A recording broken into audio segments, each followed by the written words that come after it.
enregistrée, si vous êtes tous d'accord. Elle sera mise sur notre site parce qu'il y a beaucoup de gens qui réécoutent ou écoutent en différé, voilà. Et nous mettons ces conférences sur notre site, le site du RRA.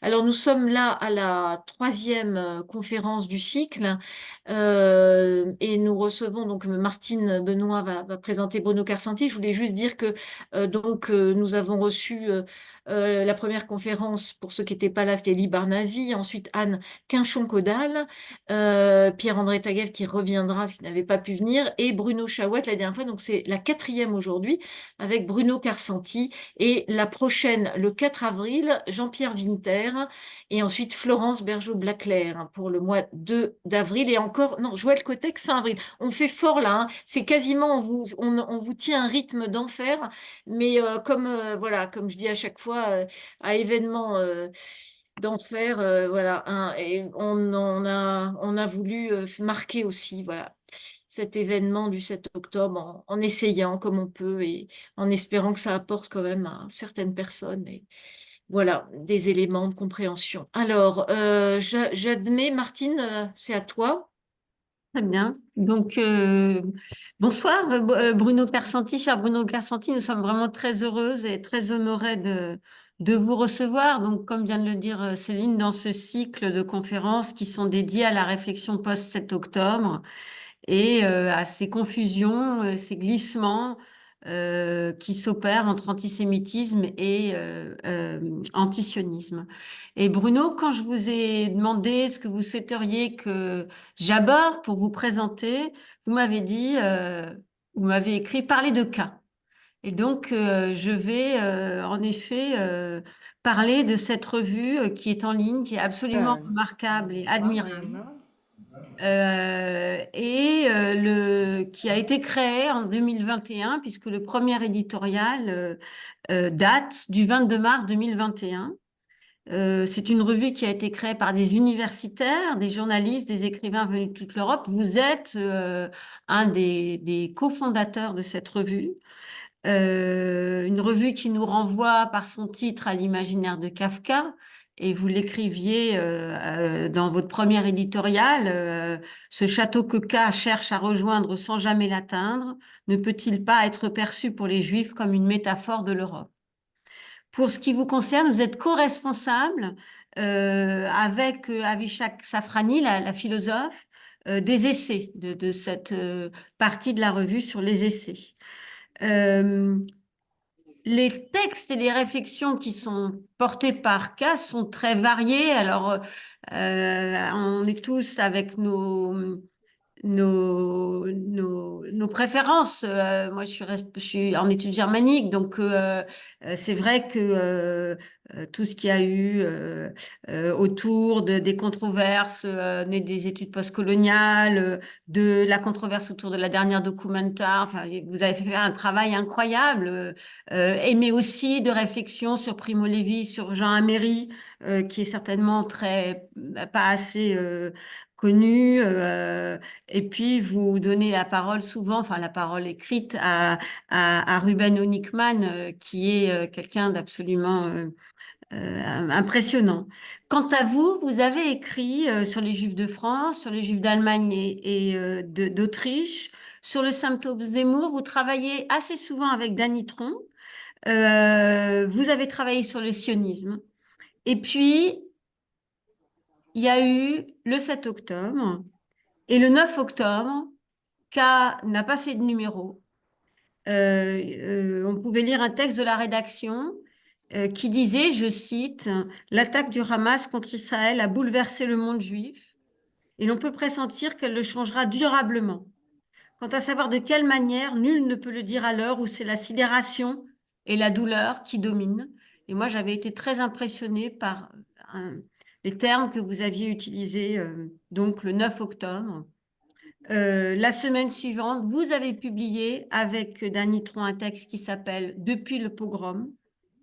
Et vous avez aussi édité un très beau texte de Ruben Onickman qui commençait par les mots quelque chose ne cessera jamais de m'étonner chez les Juifs, leur capacité à s'étonner de l'hostilité à leur égard, À chaque meurtre, attentat, massacre ou pogrom antisémite, on tombe des nues. Donc ce soir, vous avez proposé d'intervenir sur le thème d'élitement et permanence de l'Europe post-Shoah, la question des minorités et ses évolutions. Et je suis très heureuse de vous céder la parole. Merci Bruno. Merci. Merci beaucoup.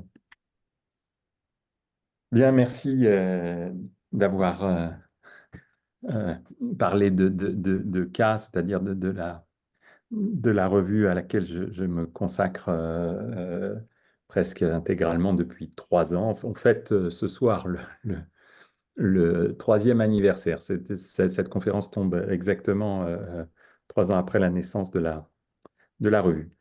Alors, je vais évidemment parler des liens entre antisémitisme, antisionisme dans la période qui s'est ouverte avec le 7 octobre. Je voudrais, pour commencer, d'abord dire depuis quel lieu je parle, nous parlons, nous conversons, nous nous situons. Nous sommes en diaspora et nous sommes happés par ce qui a eu lieu là-bas et qui continue d'avoir lieu là-bas. Alors, le 7 octobre a, à mon sens,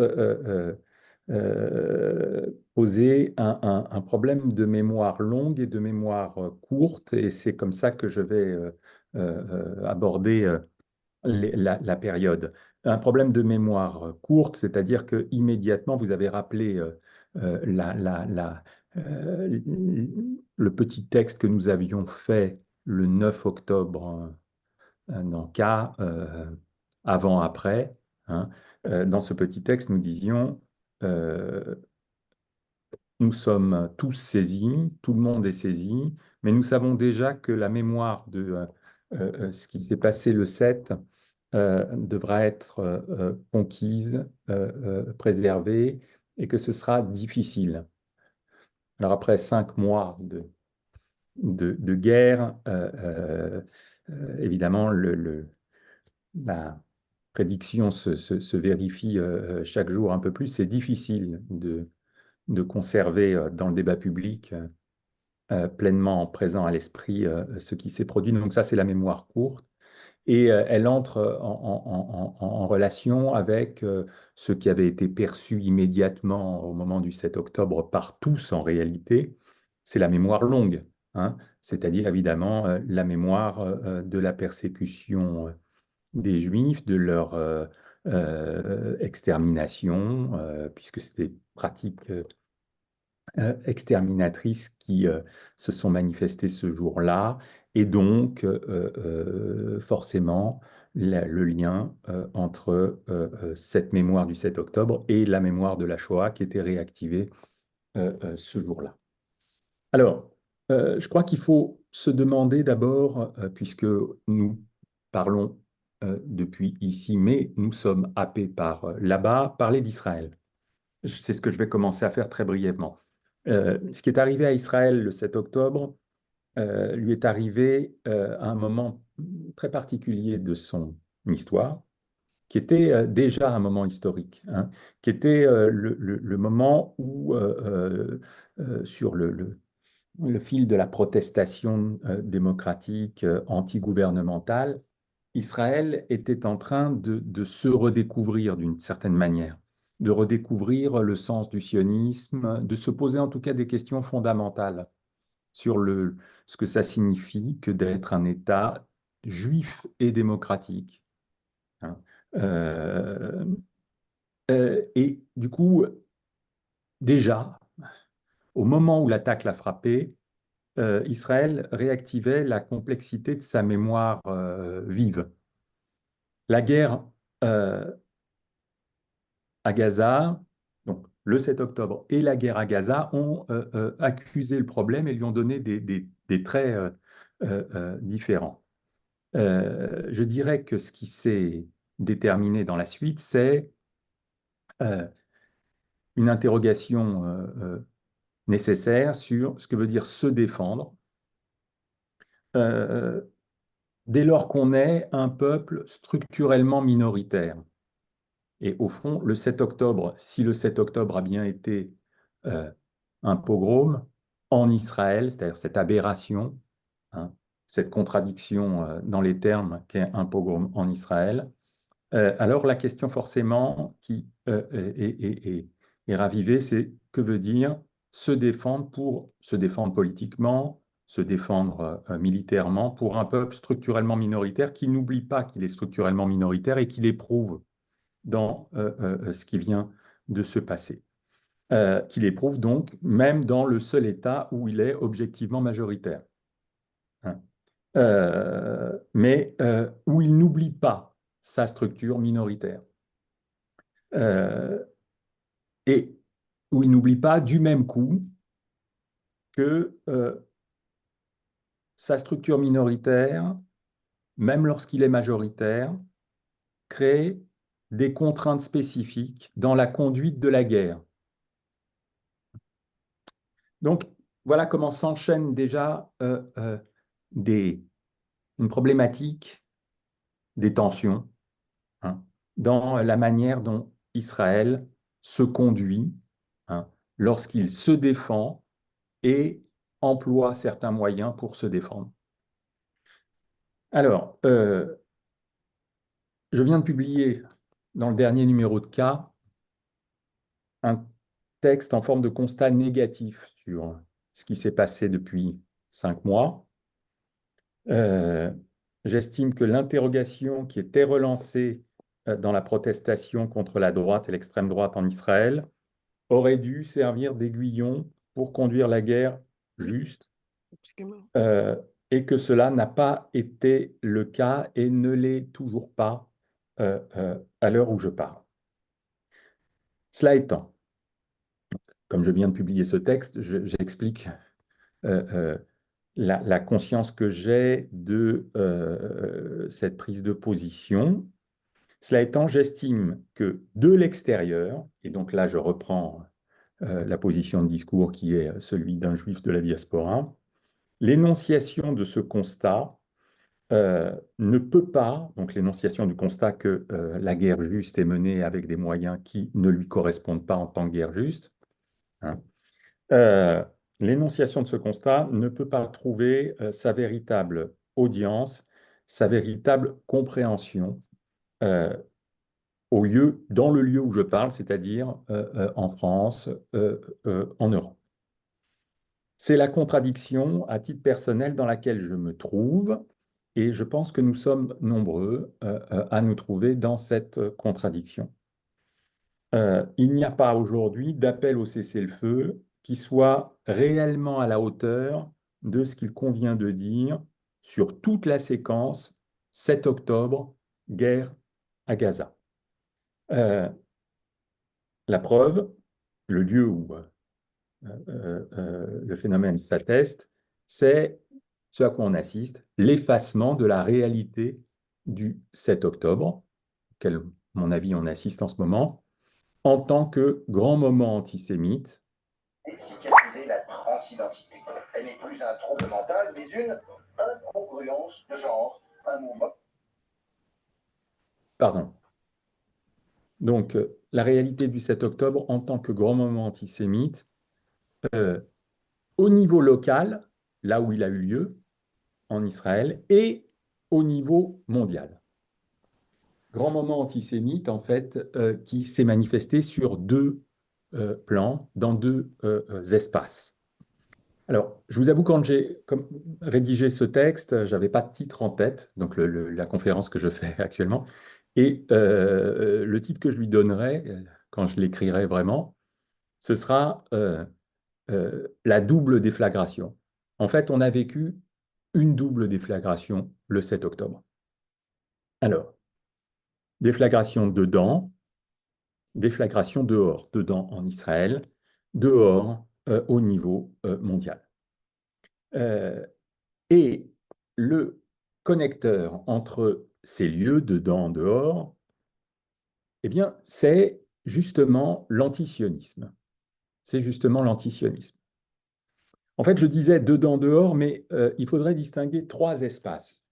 pour avoir vraiment une vision intégrale du problème. Israël, ou Israël-Palestine, Israël-Gaza, Israël-Cisjordanie, Israël-Territoire occupé, le monde non occidental, second espace, et le monde occidental, avec deux pôles très différents dans leur réaction en réalité quand on regarde de près, l'Europe et les États-Unis. Alors bien sûr, il y a des différences internes dans ces trois espaces. Mais je crois qu'un fil passe à travers tous ces espaces et les homogénéise à un certain niveau, les rend commensurables en tout cas. C'est justement l'antisionisme. Dans chaque espace, il a sa version spécifique. En Occident, puisque c'est ça qui m'intéresse, hein, là, en Occident, il ne fait pas de doute qu'il passe par un certain progressisme, cet antisionisme, par une manifestation d'attitude progressiste. Et se place non au niveau des paroles des responsables politiques, hein. Donc cet antisionisme, il n'est pas réellement porté en Occident par les responsables politiques, mais il est porté par une frange, une partie significative des élites éclairées, hein, et de la jeunesse placée sous leur orbite. C'est-à-dire du côté de ce que j'appelle, enfin, ce que je qualifie généralement de classe critique. Voilà. Cet antisionisme, il est porté par les élites éclairées et la jeunesse placée dans leur orbite, ce qu'on peut entendre par classe critique. Alors, qu'est-ce qui se joue dans cette double déflagration, hein, et son antisionisme? C'est de ça que je vais essayer de parler dans ce qui suit. Je partirai une manifestation, pour moi la manifestation centrale, vous verrez, je terminerai là-dessus encore, mais j'évoque tout de suite cette illustration parce que pour moi elle est le paradigme. Hein. Je partirai de ce qu'on a tous perçu comme la première manifestation de la déflagration en Occident, et en Europe particulièrement, mais aux États-Unis et en Europe, hein, c'est l'arrachage des affiches des otages, des visages des otages, hein, phénomène contagieux, hein, qui a été relayé dans de nombreux endroits, espaces publics et notamment sur les campus universitaires. Arrachage des affiches qui me semble condenser la signification de ce moment de déflagration en Occident. Pourquoi est-ce que ce phénomène m'interpelle? Parce qu'il a été la manière en Occident d'opérer le double geste, là-bas et ici. Là-bas, en solidarité avec la supposée résistance palestinienne identifiée au Hamas et à ses actes donc d'éradication des Juifs. Ici, donc en Europe, là, dans tous les ici de l'Occident, et dans tous les ici de l'Occident le plus éclairé, c'est-à-dire surtout des universités, acte qui a consisté donc à effacer la survie juive. Alors je dis bien la survie juive et pas la vie juive, comme c'est le cas là-bas. En Occident, c'est la survie juive, la persistance des juifs qui est en cause, pas la vie juive. Cette vie éminemment vitale que représente la sécurité politique, économique, sociale d'Israël. Qu'est-ce qui s'est passé empiriquement au ras de l'action et de sa motivation dans l'arrachage des affiches représentant les visages d'otages et leurs noms propres? Un otage, c'est quelqu'un dont on escompte qu'il est encore en vie. C'est quelqu'un dont la vie est capturée illégalement, illégitimement, mais c'est surtout quelqu'un à qui on pense en espérant qu'il vit encore et qu'il pourra revenir, il ou elle pourra revenir vivre auprès de ses proches dans son pays.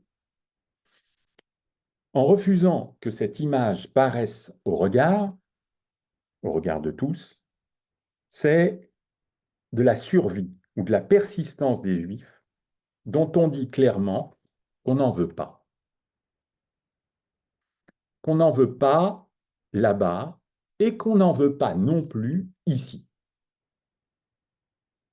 Et bien plus, qu'on n'en veut surtout pas ici, et c'est pourquoi on n'en veut pas là-bas. Comme si on prenait acte, mais pour le nier, que le fait justement qu'ils existent là-bas, qu'ils vivent là-bas, sous la forme d'une vie juive, et pas d'une survie juive, là-bas en Israël, eh bien l'appui permanent, inédit dans l'histoire des Juifs, est effectivement conditionné par la vie des Juifs après la Shoah, de la survie juive, de leur persistance partout dans le monde depuis 1945. Alors c'est de cette manière, à mon avis, qu'il convient de reposer autrement et de façon plus lucide qu'auparavant le problème du lien intérieur entre antisémitisme et antisionisme aujourd'hui, à la lumière du 7 octobre. Ce que j'avance là, enfin, il me semble que le 7 octobre nous conduit à poser ce lien qui avait fait l'objet de diagnostics récurrents auparavant. On savait très bien, enfin, on savait très bien.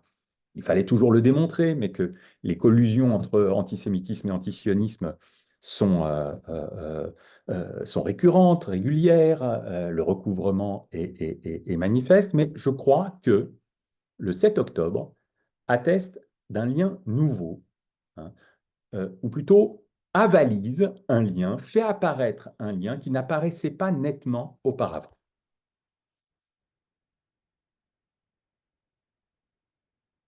Alors, ce lien, on peut dire que c'est celui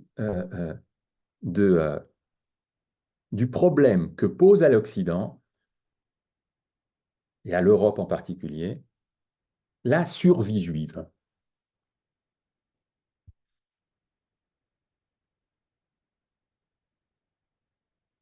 Lorsqu'on dit que l'antisémitisme est nouveau, alors je dis bien l'antisémitisme, là, pas l'antisionisme, lorsqu'on dit que l'antisémitisme est nouveau, que dit-on exactement? Alors, le fait de dire que l'antisémitisme est nouveau, c'est l'objet d'un combat idéologique en Europe, on le sait, hein, de dire qu'il y a bien un nouvel antisémitisme. Mais il me semble que là aussi, il faut être attentif à ce qu'on veut dire par nouveau, et que c'est sans doute le fil conducteur pour entrer aujourd'hui dans la question de ce qui nous arrive depuis le 7 octobre.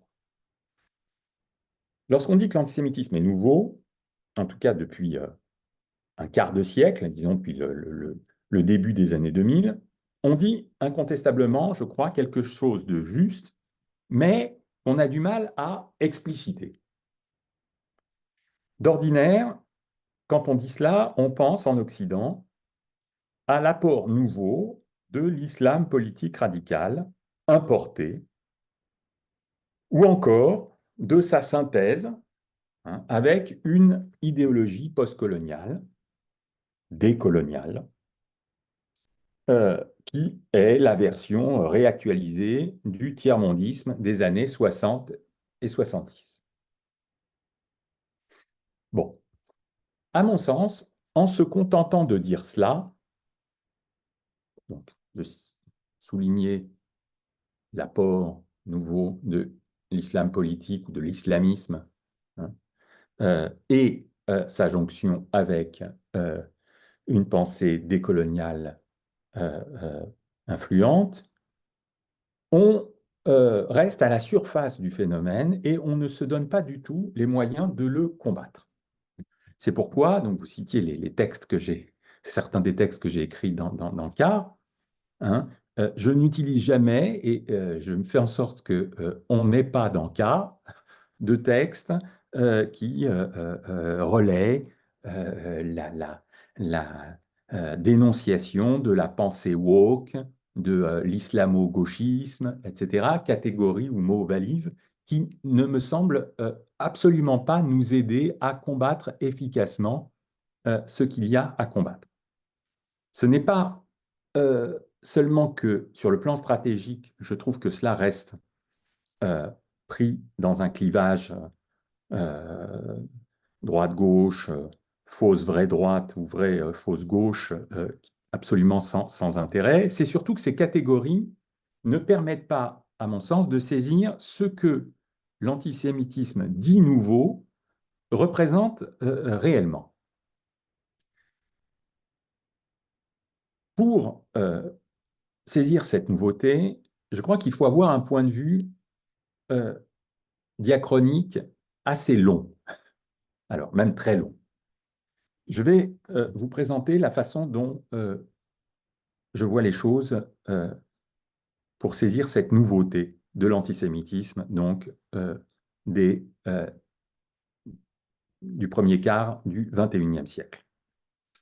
On peut dire que la haine des Juifs a connu une transformation majeure avec la modernité et la formation des États-nations ordonnés à l'idéal démocratique et égalitaire tout au long du XIXe siècle.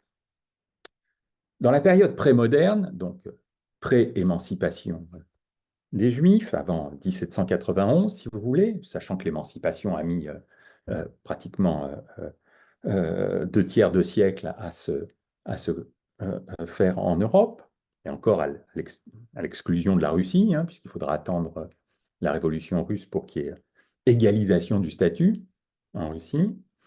On peut dire que dans la période prémoderne, la haine des Juifs était fondée sur un opérateur, un procès pour cause de séparation.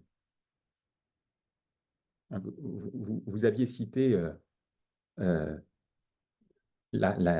raisons pour lesquelles on avait choisi K à l'origine de la revue. Effectivement, c'est K, c'est Joseph K, c'est le héros du procès aussi, hein. Pas seulement le château qu'on citait dans le premier édito, mais le sujet du procès. Alors, quel est justement le procès, le premier procès intenté aux Juifs dans l'antijudaïsme prémoderne? C'est un procès pour cause de séparation. Ils se séparent, ils ne veulent pas de la bonne nouvelle, ils ne veulent pas en être parmi nous, être à nos côtés, et cela est haïssable. On les sépare, on les tient séparés dans l'exacte mesure où ils se séparent résolument. C'est le ressort d'un antijudaïsme de matrice chrétienne et donc théologique. Il a, en tant que structure théologico-politique, une durée de vie très longue, hein, cette forme d'antijudaïsme, et il est toujours perceptible dans des arguments qui peuvent apparaître aujourd'hui encore. Cela dit, cet antijudaïsme passe au second plan avec l'émancipation des Juifs dans les États européens entre 1791 donc et le dernier tiers du XIXe siècle, encore une fois à l'exception de la Russie. Ce qu'on voit se constituer dans cette nouvelle période, donc la modernité si vous voulez, c'est pratiquement le modèle inverse de la haine des Juifs. Une haine, un procès, donc, intenté aux Juifs pour cause non de séparation, mais d'incorporation corruptrice du corps national ou des corps nationaux. C'est l'antisémitisme social, alimenté au long du XIXe siècle, paradoxalement, par les progrès de l'émancipation et par l'assimilation grandissante d'une partie des communautés. Ici, le problème n'est pas la séparation, c'est la corruption du corps national par incorporation d'un élément qui en affecte l'identité vitale. D'où l'importance de l'argument biologique et racial dans cet antisémitisme moderne, et d'où le fait que cet antisémitisme moderne a des racines prémodernes, en fait, dans l'Espagne du XVIe siècle, XVe et XVIe siècle,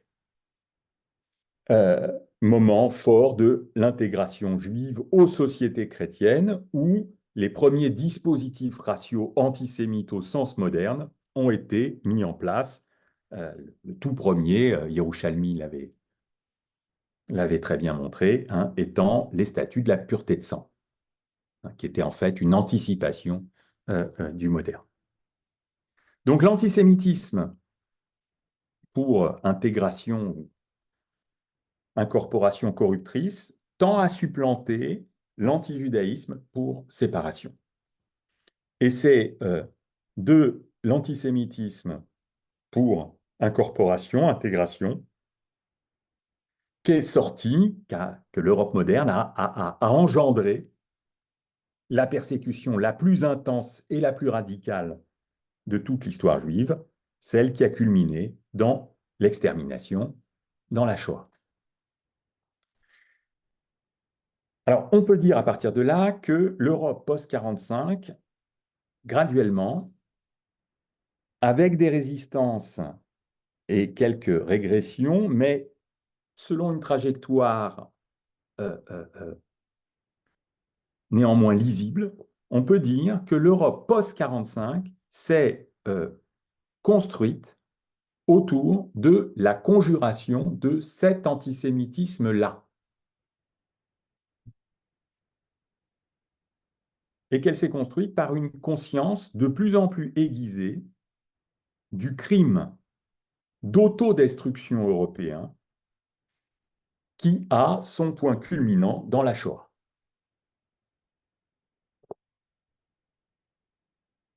Il s'ensuit donc, dans cette période post-45, dont, à mon sens, nous avons commencé à sortir au début des années 2000, hein, il s'ensuit, dans cette période post-45, un lien intrinsèque entre plusieurs éléments fondateurs de l'Europe. Une critique des nationalismes,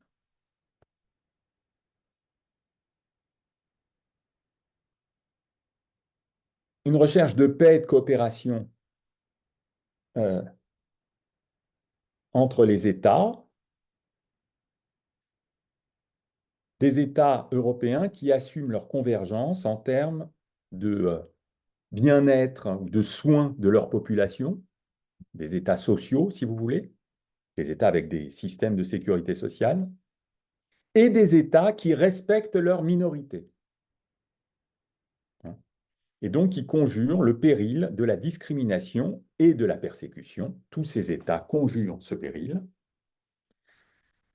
en sachant que ce péril a connu son point culminant, hein, son actualisation et son point culminant dans la Shoah.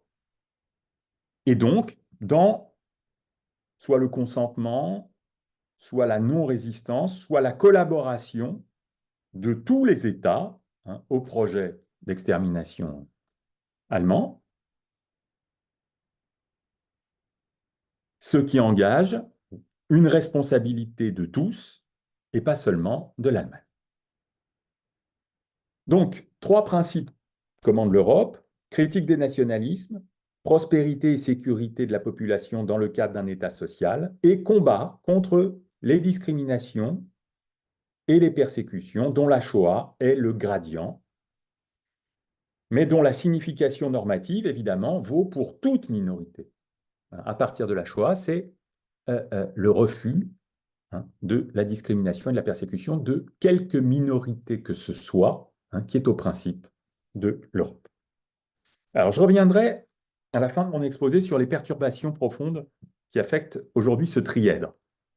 Critique des nationalismes, prospérité et sécurité dans le cadre de l'État social et combat contre les discriminations et les persécutions. À mon avis, il faut s'attaquer justement à ce qui a été perturbé dans ce dispositif pour comprendre ce qui nous arrive. Je crois que ces perturbations sont les causes de la crise de l'Europe que nous traversons et que l'effet majeur de cette crise, c'est l'antisémitisme nouveau que nous ne savons pas combattre. Pour l'instant, j'en reste à la ligne des transformations de la haine des Juifs que j'ai esquissées. Donc, deux époques, ou en tout cas deux lignes qui peuvent se chevaucher, mais dont la dominante change. Vous avez, dans l'Europe post-45, la conjuration de l'antisémitisme pour cause d'incorporation qui domine. L'Europe post-Shoah, c'est le dépassement aussi bien de l'antijudaïsme moderne que de l'antisémitisme moderne. C'est l'époque où on dit plus jamais ça. Or, évidemment, l'antisémitisme ne disparaît pas, mais justement, il est lié dialectiquement à son contraire, c'est-à-dire au combat contre l'antisémitisme, qui est une cause majeure pour les États occidentaux et aussi bien pour l'Europe que pour les États-Unis à ce titre. À cela s'ajoute, à partir de 1948, un autre acteur.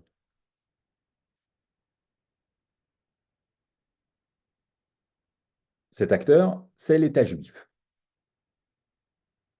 accrédité par la conscience européenne comme il l'est par la conscience américaine.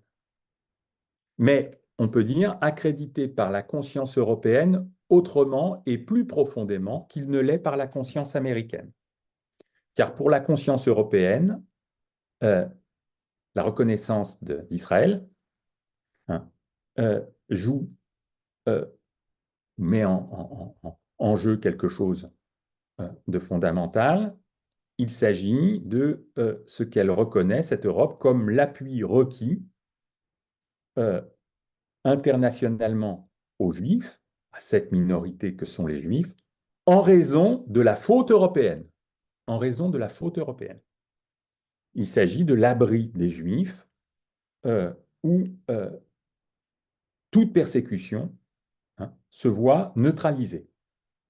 Il s'agit de ce que mon ami Danny Trom appelle l'État gardien, Shomer Israël, qui ne dort ni ne sommeille,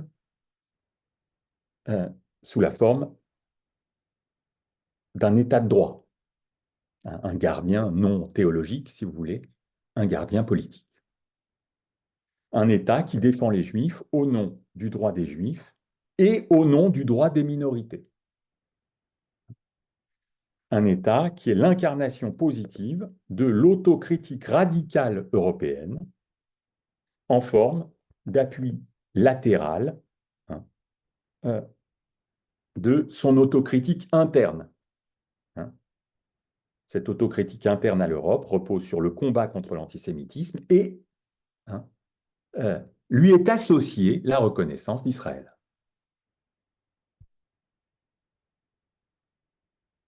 On en était là, dans la conscience commune, à peu près jusqu'aux années 2000. Ce qui ne veut pas dire, encore une fois, qu'il n'y avait pas d'antisémitisme et pas d'antisionisme. Mais cela veut dire qu'ils étaient enserrés dans un régime de pensée qui leur faisait barrage et qui, globalement, définissait l'axe politique européen dominant. Et au fond, le 7 octobre, dans la période qui a immédiatement suivi le 7 octobre, la réaction majoritaire des politiques européens horrifiés par ce qui s'est passé, la réaction majoritaire des politiques européens est le rejeton actuel de cette configuration post-Shoah. Et cela aussi bien dans le rapport aux Juifs, aux communautés juives, aux minorités juives de ces États, que dans le rapport à l'État juif. Par contre, la réaction de cette partie de l'opinion progressiste que j'ai appelée la classe critique, hein, est l'incarnation, hein, de ce qu'il y a de nouveau, de ce qui se dessine de nouveau. Quelque chose a changé depuis un quart de siècle, le premier quart du XXIe siècle. Ce qui a changé peut se dire comme une nouvelle forme de haine des Juifs, un procès, donc c'est le troisième procès de Kafka, si vous voulez, hein, un procès d'un nouveau type qui leur est fait.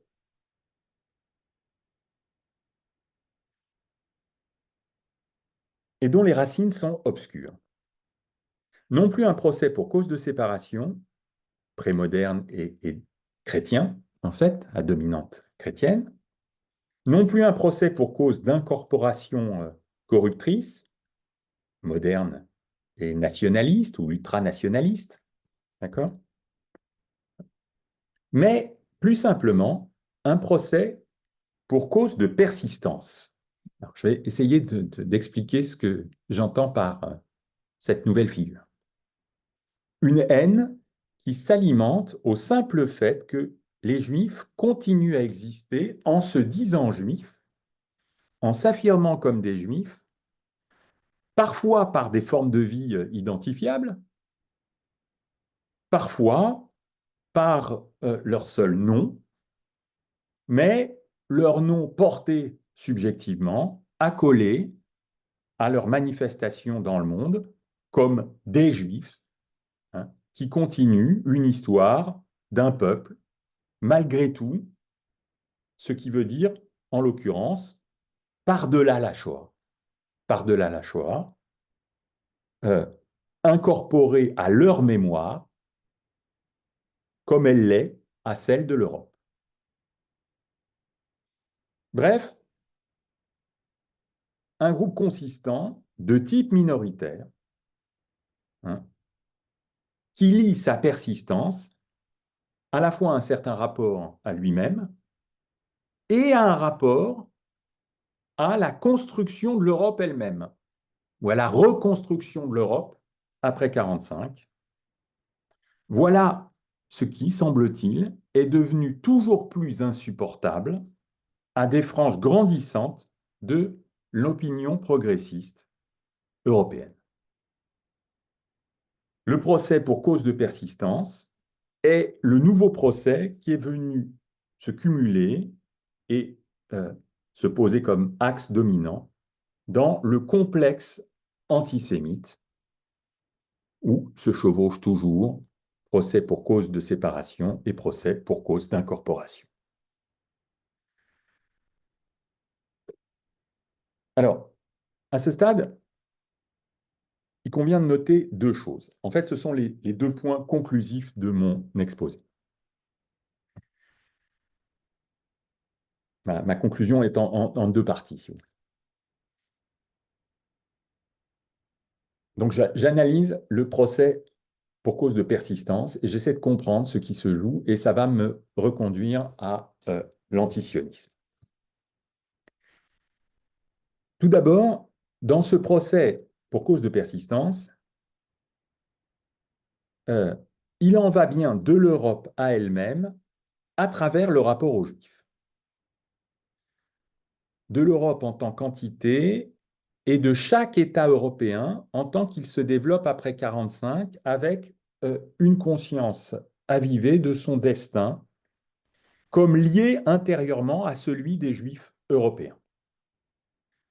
Je vais essayer d'expliquer ce point, là aussi, à partir d'un fait paradigmatique pour moi.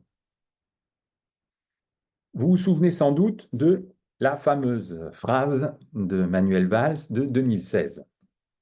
Hein, la France sans les Juifs ne serait pas la France. Cette phrase qu'il avait prononcée à la date anniversaire des attentats de 2015 de l'Hypercacher. Alors, la France sans les Juifs ne serait pas la France. Cette phrase avait paru, quand elle a été proférée, intempestive. C'est-à-dire qu'elle avait paru à la fois juste dans son contenu et profondément dissonante dans sa réception. On peut dire qu'elle n'a pas été pour rien dans la disgrâce qui a frappé par la suite son auteur. Bon. Et en effet, ce qu'elle avait de dissonant, c'est qu'elle correspondait à ce qui était depuis assez longtemps devenu en fait imprononçable, en dépit, voire en raison de la vérité accessible à tous dans cette proposition. Parce que tout le monde entendait quelque chose de juste ou de vrai dans cette proposition, et c'était cela qui était insupportable. Il y a, dans cette minorité en France, un statut distinctif, constitutif de l'histoire de l'émancipation sur le temps long, donc de 1791 jusqu'à nous, des combats pour la liberté et l'égalité, et de l'histoire de la reconstruction de l'Europe sur le temps court de 1945 à nos jours. Et ce qui vaut pour la France, de façon éminente, puisque la France est quand même le 3e centre juif mondial, vaut d'une manière différente, mais avec ce même statut distinctif pour les autres pays d'Europe, quel que soit le nombre de juifs qui y vivent. Or, cette hiérarchie quant au statut, la France sans les Juifs ne serait pas la France, donc il en va vraiment de la constitution de la nation. Cette hiérarchie dans le sort de cette minorité, cette hiérarchie quant au statut dans le registre, dans le champ large des minorités, est devenue inacceptable parce que retraduite immédiatement en privilège juif. Pas seulement du point de vue des minorités postcoloniales, dont le nombre et l'importance a évidemment grandi depuis les années 60, mais aussi de toutes les conditions minoritaires, qu'elles soient d'ordre culturel, religieux, ethnique, sexuel. Bref, de toutes les identités minoritaires,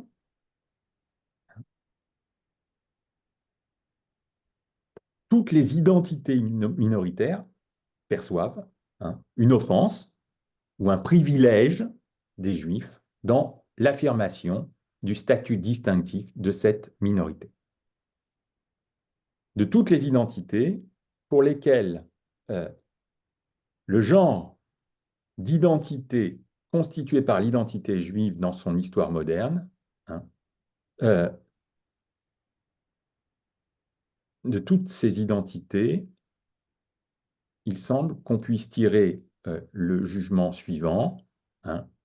Il ne faut pas, il est inadmissible de considérer que les Juifs sont une minorité singulièrement minoritaire. Alors, ce qu'il faut conclure de ce premier point, c'est que le 3e stade de l'antisémitisme, celui pour cause de persistance, donc celui qui ne supporte pas qu'il y ait encore des Juifs qui se distinguent comme Juifs,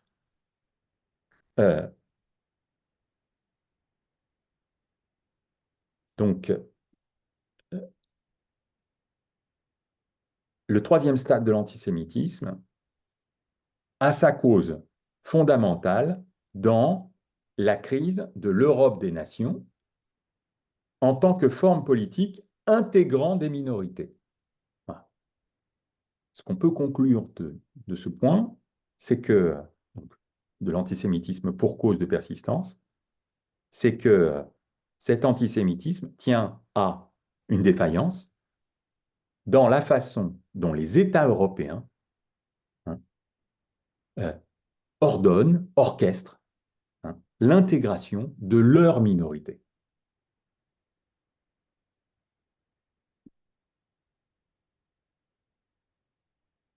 Ce qui dysfonctionne donc et produit pour effet majeur, hein, produit l'effet majeur de l'antisémitisme pour cause de persistance, c'est l'incapacité de l'Europe, mais de chaque nation en tant qu'européenne, hein, à intégrer ces minorités, c'est-à-dire à les engager toutes, hein, dans un même projet commun d'émancipation collective. Ce projet porté par chaque nation, réfracté au niveau de l'Europe, hein, dysfonctionne, n'arrive pas à arrimer les minorités à lui-même, hein, et du même coup fait saillir le cas de la minorité juive, hein, pour laquelle l'affirmation comme moderne est passée par le projet d'émancipation. Alors, je m'arrête sur cette première partie de ma conclusion, parce que c'est le livre en fait que je suis en train d'écrire porte là-dessus, donc je le mets de côté, hein. C'est sur la question de... Ça s'appelle les paradoxes de l'intégration, et j'étudie le cas de la minorité juive dans son histoire comme révélateur du problème de l'Europe. Voilà. Je passe maintenant au dernier point de mon exposé. L'horizon négatif dans lequel est venu progressivement se placer Israël au cours de cette évolution. Israël, en tant qu'État gardien, dans l'époque post-Shoah, tient littéralement ce soutien de la conscience européenne qui s'y rapporte. Alors, on dira que Israël tient surtout par le soutien physique et matériel américain, et on aura à coup sûr raison de dire cela. La menace post-7 octobre l'a illustré une nouvelle fois incontestablement, ce soutien américain. Mais la question est de savoir ici comment tient Israël en tant qu'État justifié sur le plan international et dans la conscience des peuples. Et ici, le lien à l'Europe, en tant qu'intégratrice et vecteur de justice dans l'époque post-Shoah, est déterminante pour la justification d'Israël. C'est tout le sens de la fondation de notre revue. Enfin, en tout cas, de la partie de notre revue qui traite du sionisme et de la situation en Israël.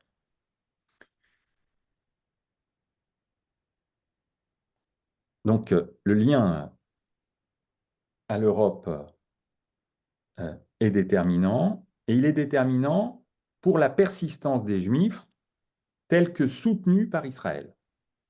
Israël est un État double, tourné vers lui-même et tourné vers la diaspora. Aussi, lorsque s'initie le procès pour cause de persistance, tout naturellement, le sionisme est à nouveau sur la sellette.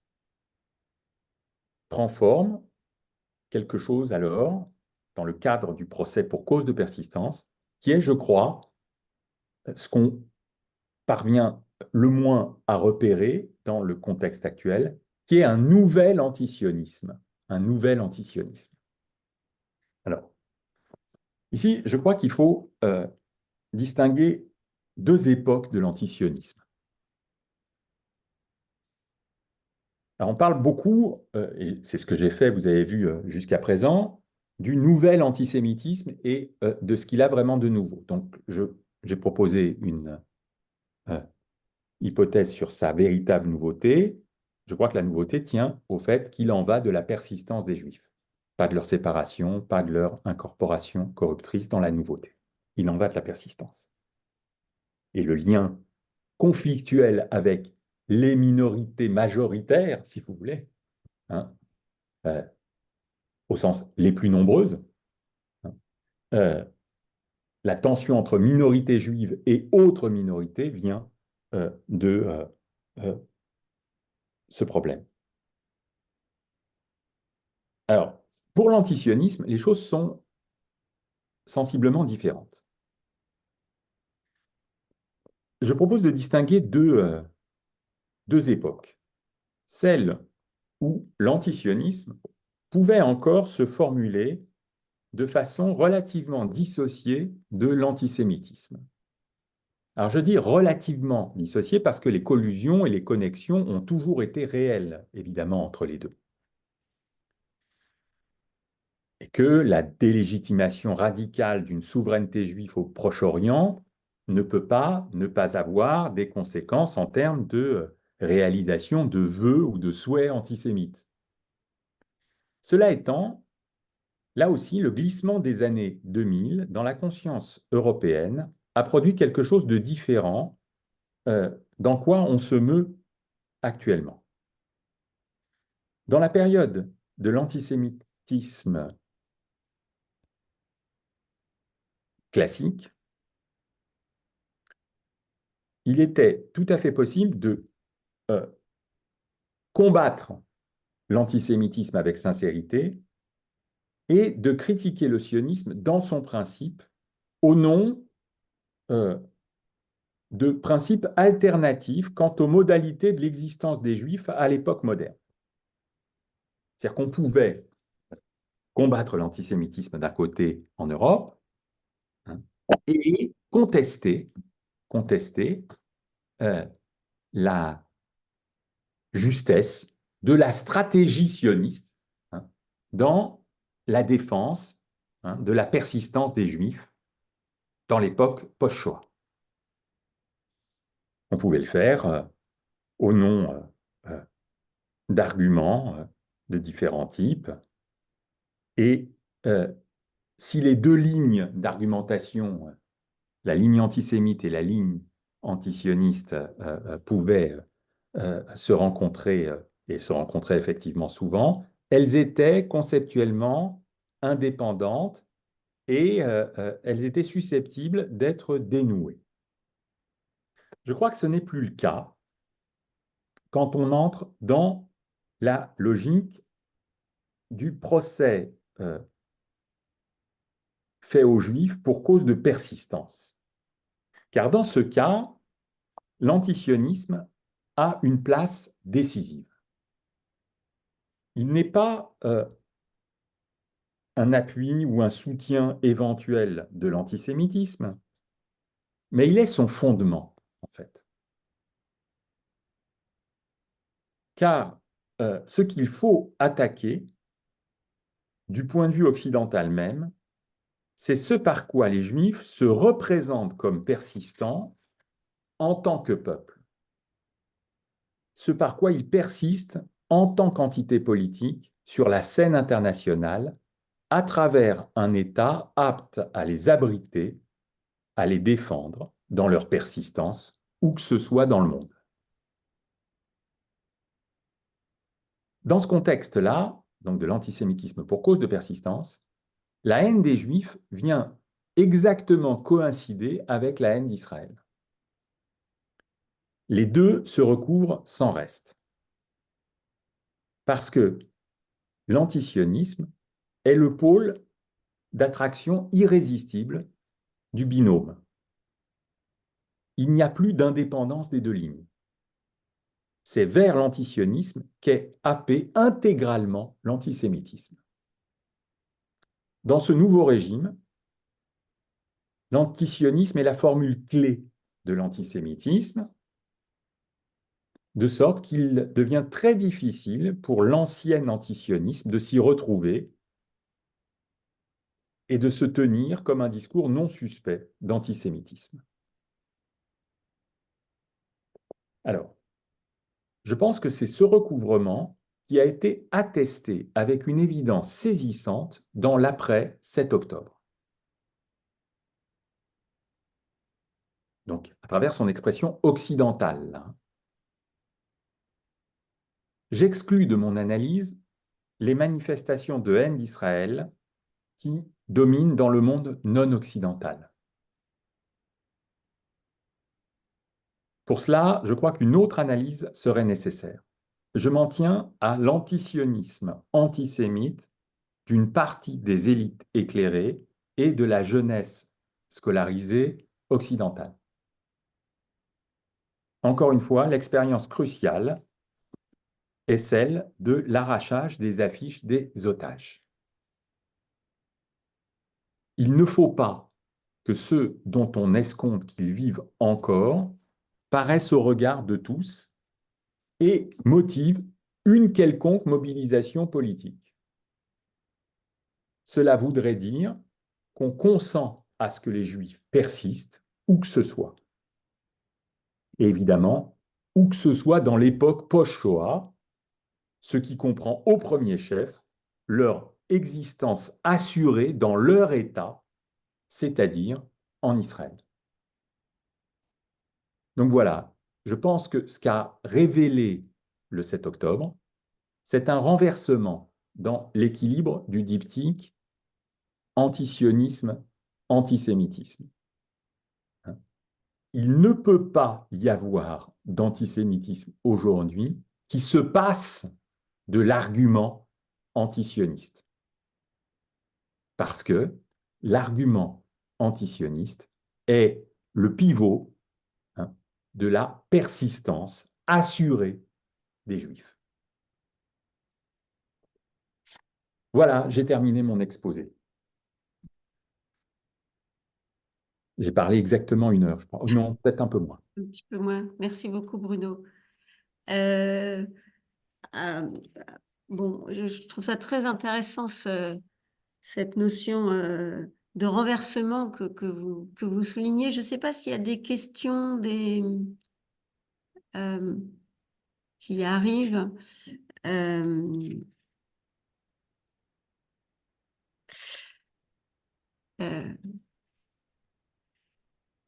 La question qu'on se pose, c'est ce qu'on peut faire, hein, parce qu'on est là pour penser, bien sûr, mais aussi pour agir. Voilà, ce que vous faites avec K, hein, ce qu'on essaye de faire à l'université pour certains d'entre nous. Bon. Je ne sais pas s'il y a des... Alain David, je vous en prie. Il faut que vous mettiez votre micro. Oui, pardon.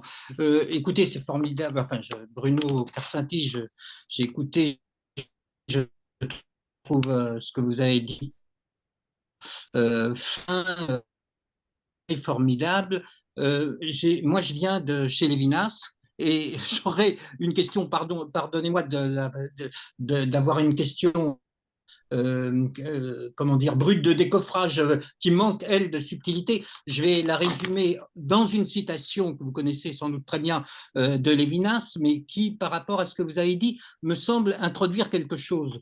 C'est la dédicace d'Autrement qu'être. Je l'ai sous les yeux, à la mémoire des êtres les plus proches parmi les 6 millions d'assassinés par les nationaux socialistes, à côté des millions et des millions d'humains de toute confession et de toute nation victime de la même haine de l'autre homme, du même antisémitisme. Et vous voyez, là, il y a comme une sorte d'universalité de l'antisémitisme et corrélativement, et ça traverse toute l'œuvre de Lévinas, d'universalisation de la question juive. En vous écoutant, je me demandais, est-ce que, et beaucoup ici parmi les auditeurs peuvent peut-être se poser cette question en première instance, est-ce qu'un non-juif peut prendre à son compte tout ce que vous avez dit? Je le crois, en lisant Lecteur de Lévinas, je le crois profondément, mais comment réagissez-vous par rapport à la citation que je viens de faire? Alors, merci vraiment de cette question parce que on, on- on touche point essentiel. Je pense que tout ce que j'ai dit est soutenable par quiconque euh, perçoit le caractère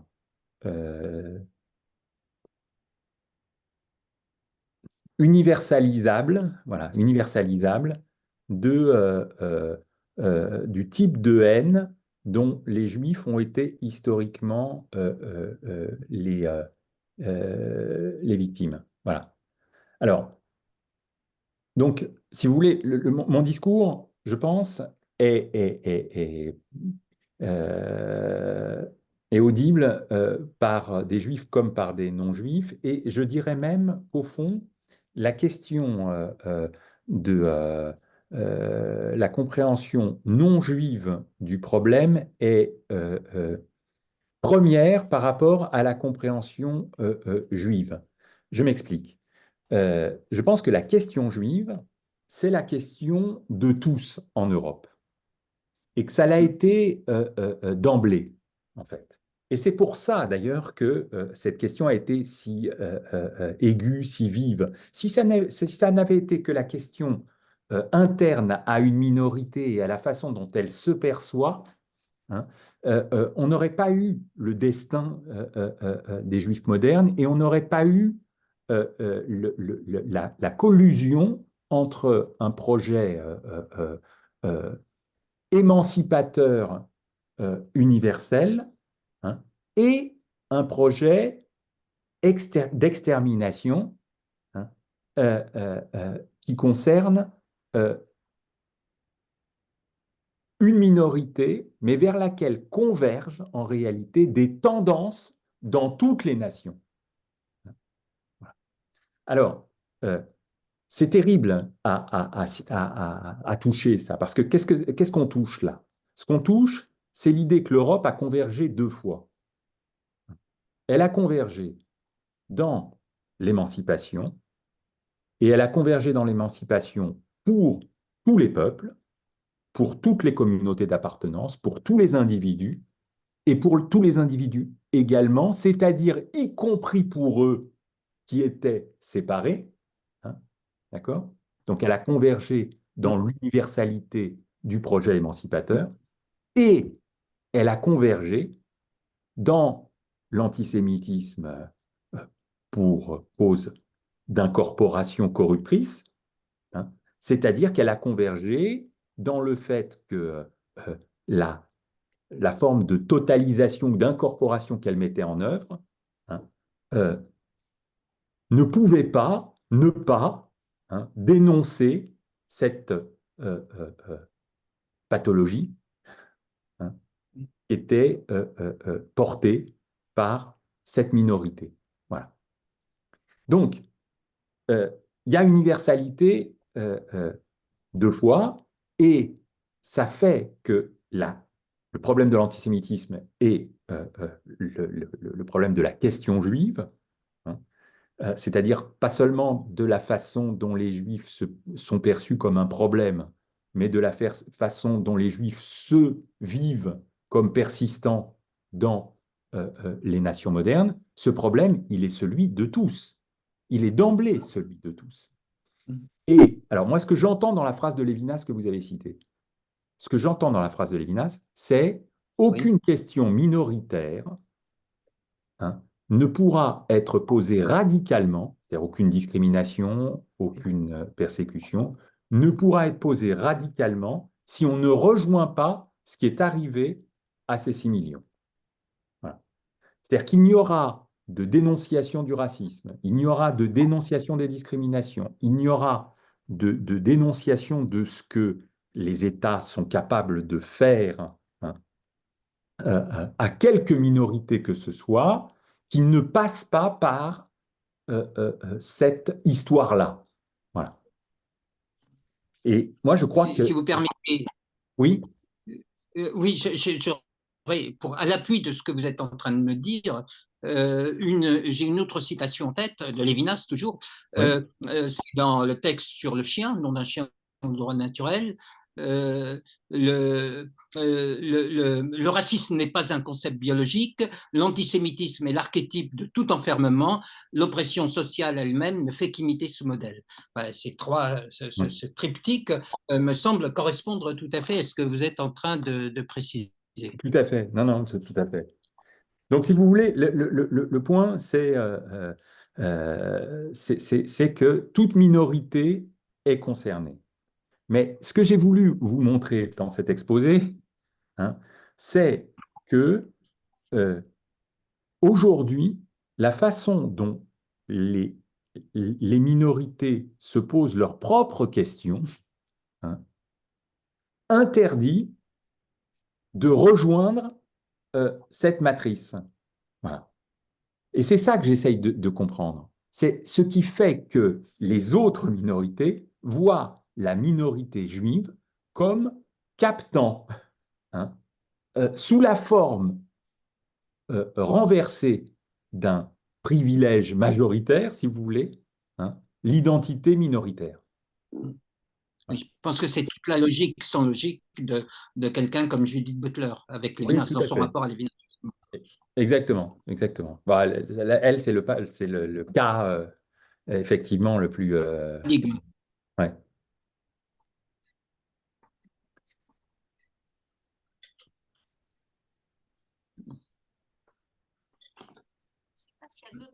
De, de questions? Pierre, vous voulez intervenir? Pierre Birnbaum? Il faut que vous remettiez votre micro, s'il vous plaît.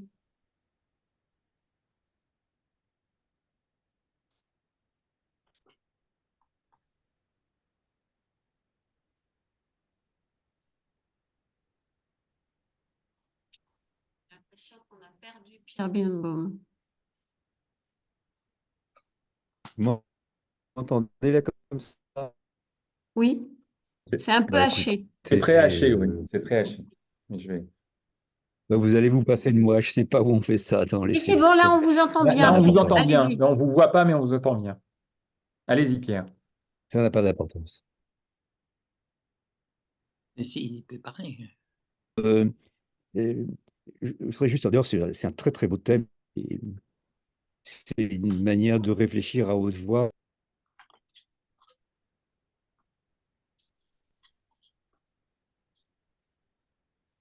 Ouais, ça Vous coupe, hein. m'entendez? Oui, oui.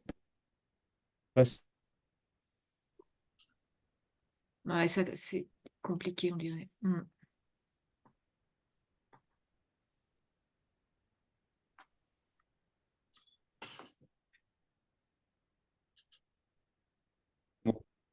Oui. Allez, Bah, c'est écoute, bon là, c'est bon. On-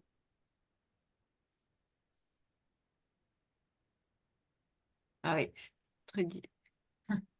La connexion est pas bonne, hein. Non. Mm. Est-ce qu'il y a d'autres questions? Non, non, la connexion est pas bonne avec Pierre. Mm. Il n'a pas connecté son micro. Oui, Pierre, il faudrait que vous remettiez votre micro et sinon, vous pouvez peut-être nous écrire quelque chose dans le chat si qu'on puisse lire votre question. Sinon, il y a donc Anne Sant'Agostini qui a levé la main. Anne, vous pouvez peut-être reposer votre question.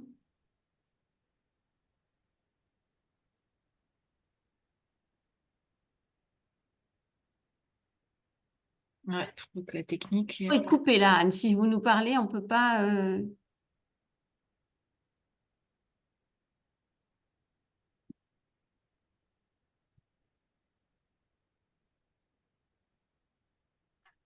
Et sinon, Pierre, peut-être que on vous voit, ça m'a l'air bien là.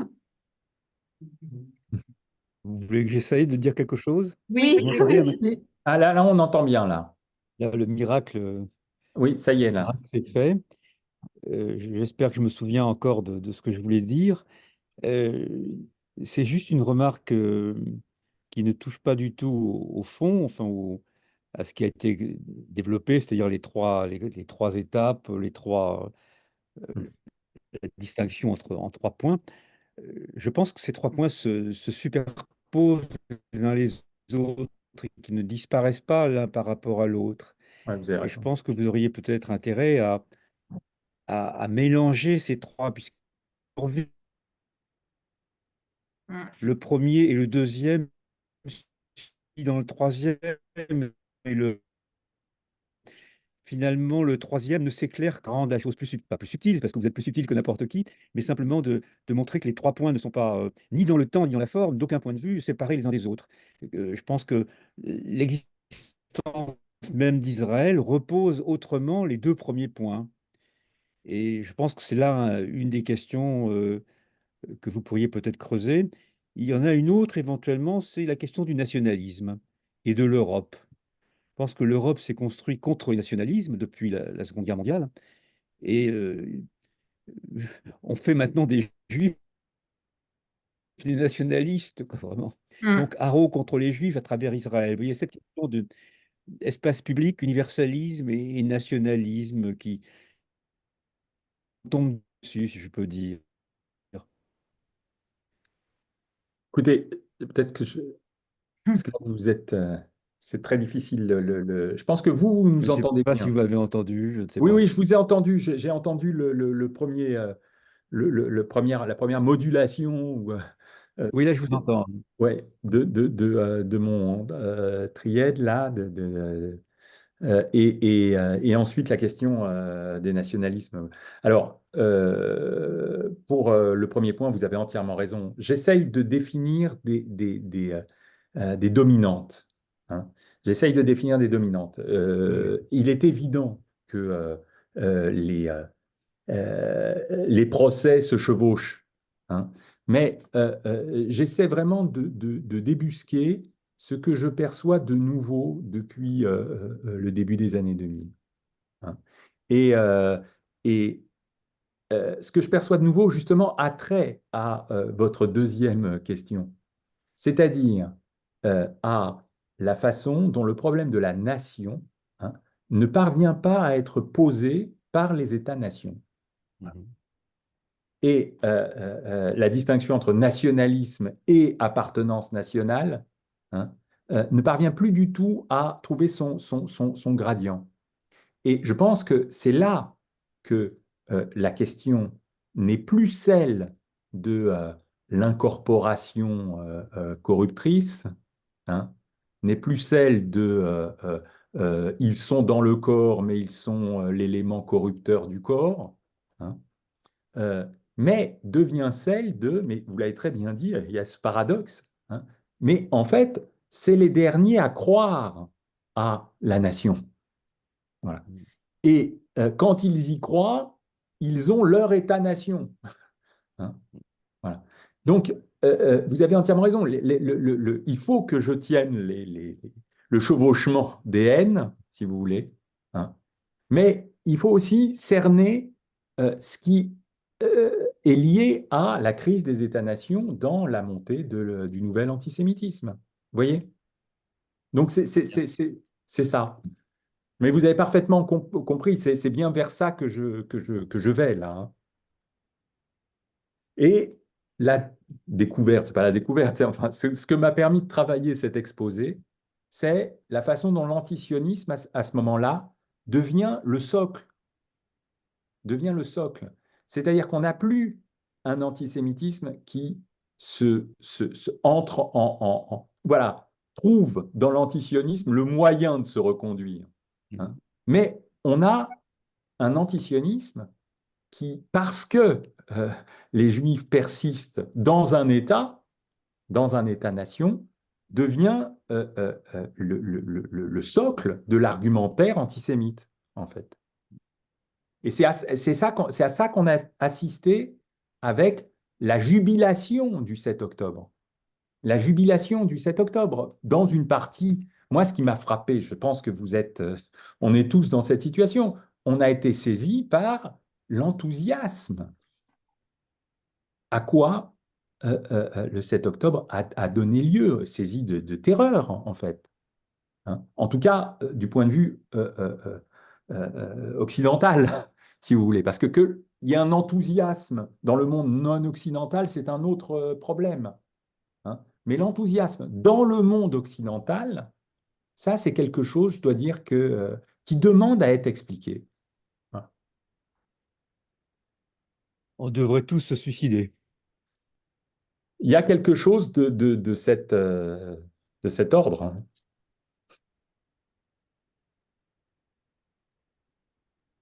Il y a Oui, de Daphné Chancelier. Daphné, elle prenait la parole. Merci. Alors, moi, ma question, elle va être un petit peu confuse. Alors, déjà, je pense que vous vous rappelez de moi, je fais partie de Solidarité 7 octobre. Euh, vous venez de mettre un mot qui est très, très important, c'est définir des dominantes. Et ça, pour moi, c'est très important parce que vous avez parlé, en fait, de la phrase de Valls en 2015. Mhm. Donc, vous avez parlé d'Occident. Et d'État, enfin, vous voyez, il y a l'État-nation, la démocratie israélienne, et il y a aussi les démocraties occidentales. Et donc, ça veut dire qu'il y a une hiérarchisation dans les attaques et dans les répercussions. Et vous avez utilisé le mot très juste tout à l'heure, déflagration. Mhm. Et en fait, j'en viens là maintenant aussi à penser que aux Arts Torah, alors moi j'y étais à Toulouse à ce moment-là, c'était la culture, la transmission de la culture juive, qui était attaquée et l'hyper cachère finalement, c'était le système économique, un peu on peut parler de l'Occident et donc là de l'État-nation, Mhm. Israël. Ouais. Et je trouve ça c'est très intéressant, hein, votre approche parce que du coup, ça veut dire que c'est crescendo en fait dans les attaques de la terreur et c'est ce qu'on retrouve dans la Seconde Guerre mondiale. Enfin, c'est horrible, hein, mais finalement, c'est. Enfin, oui, non, mais c'est très. Enfin, là, cette conférence de ce soir est très intéressante, je trouve. Oui, Mhm. merci beaucoup. Je vous en Je voulais prie. vous poser cette question, du coup. Est-ce que vous pensez, quand vous dites que Valls a porté atteinte aux minorités, même si finalement elles ne sont pas si minoritaires en Mhm. nombre, est-ce que vraiment, quand on fait le rapprochement à Ozar Torah, 2015, finalement, c'était un prétexte de plus pour monter dans les graduations qui allaient arriver jusqu'au 7 octobre à l'intérieur même de l'État-nation de la démocratie israélienne? Je vous pose cette question-là. Je sais que c'est un petit peu lourd à Non, non, mais répondre, je mais c'est peux, comme je ça que je le peux. ressens du coup dans toute la continuité de votre approche. Alors, je vais vous dire. D'abord, moi, donc, aux Aratora, c'était pour moi le déclencheur de beaucoup de choses parce que euh, euh, je pense que ce qui n'a pas été dit et suffisamment perçu à ce moment-là, c'est que euh, une seule communauté, une seule minorité, hein, était susceptible de voir ses enfants tués à bout portant en Europe. Hein. Et si je puis me permettre, on a d'abord tué ceux qui pouvaient les défendre, trois Oui, militaires, pour bien signaler que on pouvait attaquer les militaires qui défendaient en fait cette petite minorité exactement. facilement Vous avez effaçable. raison. Il y avait C'est vraiment horrible, hein. Oui, le oui, oui. cycle L'image des est, meurtres oui. de Mera était saisissant. En même temps, on n'arrivait pas d'abord à interpréter et à nommer la cohérence du moment. Euh, alors, je pense que vraiment, là, l'État a fermé les yeux, n'a pas su nommer, n'a pas su nommer ce qui s'est passé. Ensuite, euh, il y a eu 2015. Il y a eu 2015 et vous avez raison, on peut lire ça comme un moment où la lutte euh, euh, anti-occidentale Est-ce commence qu'on peut à... dire le mot, je vous coupe, excusez-moi, monter en puissance?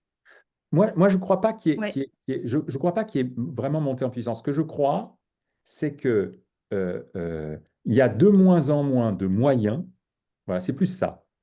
Hein. Il y a de moins en moins de moyens qui nous sont permis pour nommer ce qui arrive. Et pour moi, la phrase de Valls, elle avait ce sens-là. C'est-à-dire que c'est indépendamment de l'intelligence ou pas, il a été le véhicule de cette phrase, c'est tout. Il a été son proférateur. Euh, et encore une fois, comme je l'ai dit, il l'a payé très cher. Voilà, je pense qu'il l'a payé très cher. Mais indépendamment de la question politicienne, de savoir, c'était, moi, ce qui m'a fasciné, c'est que c'est rare de voir ça. C'est une phrase que tout le monde comprend, hein, et que personne ne peut expliciter. C'est très rare, ça, sur le plan politique. Tout le monde comprend. La France sans les Juifs ne serait pas la France. Tout le monde voit qu'il y a quelque chose de vrai là, dans le sens, dans la phrase.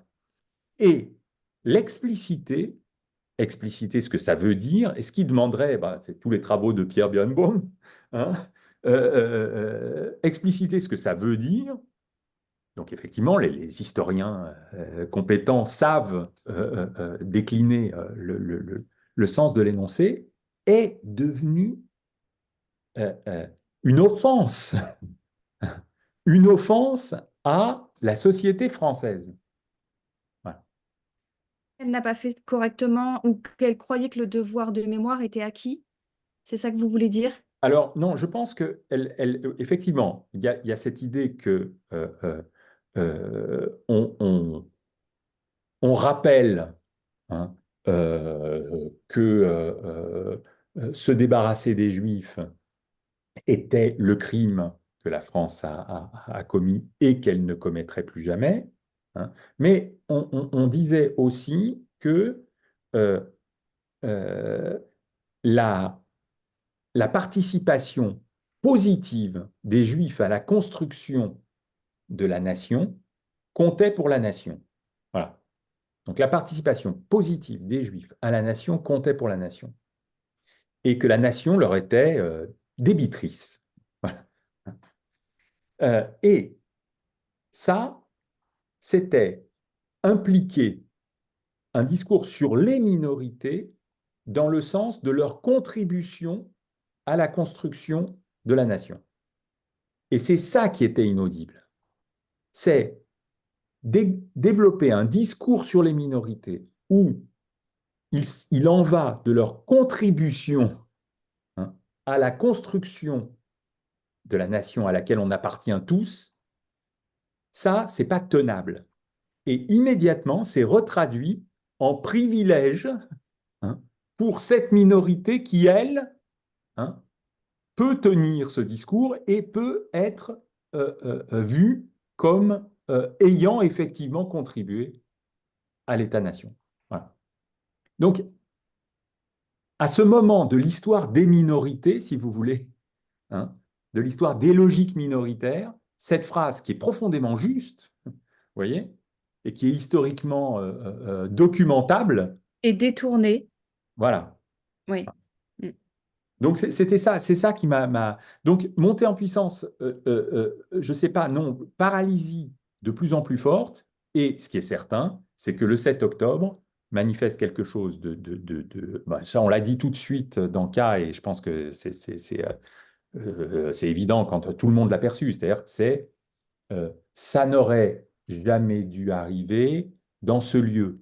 C'est-à-dire que là, quelque chose de la sécurité juive post-Shoah était affecté. Et du fait que cet événement déclenche, hein, une jubilation, j'insiste, hein, une jubilation pour une partie de l'opinion occidentale, découle un diagnostic terrible. Comme disait Pierre Birnbaum, il ne nous reste plus qu'à se suicider. C'est-à-dire que le diagnostic est terrible parce que ça veut dire que c'était, d'une certaine manière, cette chute dans la sécurité était attendue. Voilà. Oui, Elle mais était alors attendue. pourquoi on parle des attentats en Occident, mais on n'en parle pas, on en était quand même à plus de 20, je crois, là, les dernières ou cette année en Israël, de 20, on a compté 20. Donc c'est énorme, 20 attentats Oui, oui. dans une année.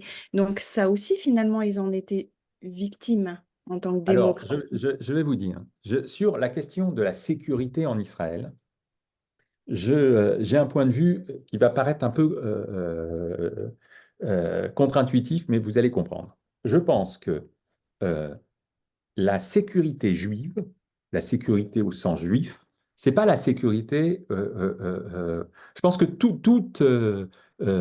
peuple a sa propre conception de la sécurité physique. C'est-à-dire que la sécurité physique n'est pas un concept généralisable. Chaque peuple conçoit le fait d'être en sécurité avec ses propres schèmes. D'accord?